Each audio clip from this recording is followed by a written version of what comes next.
নমস্কার। আমার আজকের নিবেদন কবি জয় গোস্বামীর লেখা মেঘ বলতে আপত্তি কি। মেঘ বলতে আপত্তি কি? বেশ, বলতে পারি। ছাদের ওপর মেঘ দাঁড়াতো ফুল পিসিমার বাড়ি। গ্রীষ্ম ছুটি চলছে তখন, তখন মানে কবে? আমার যদি 14, মেঘের 16-17 হবে। ছাদের থেকে হাত ছানি দিত, ক্যারাম খেলবি? আয়। সারা দুপুর কাহাতক আর ক্যারাম খেলা যায়। সেই জন্যই জোত চুরি হয়। হ্যাঁ, জোত চুরি হতো। আমার যদি 14, মেঘের 15-16 মতো।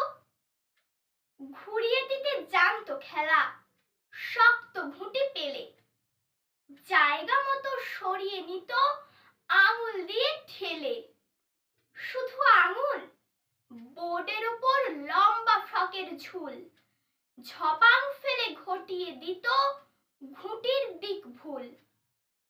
এই এখানে না ওখানে, এই এইটা না ওইটা। ঝাঁপিয়ে পড়ে ছিনিয়ে নিল ঘুঁটির বাক্সটা। ঘুঁটিরও সেই প্রথম মরণ। প্রথম মরা মানে বুঝবে শুধু তারাই যারা ক্যারাম খেলা জানে। চলেও গেল কদিন পরে মেঘ যেমন যায়। কাঠ ফাটা রোদ দাঁড়িয়ে পড়ল মেঘের জায়গায়। খেলা শেখাও, খেলা শেখাও, হাপিত্যেশ কাক। কলসিতে ঠোঁট ডুবিয়েছিল, জল তো পুড়ে খাক। খাক হওয়া সেই কলসি আবার পরের বছর জলে। ভরলো কেমন তোমায়? ধ্যাৎ, সেসব কি কেউ বলে? আত্মীয় হয়, আত্মীয় হয়, আত্মীয় না ছাই? সত্যি করে বলো এবার, সব জানতে চাই।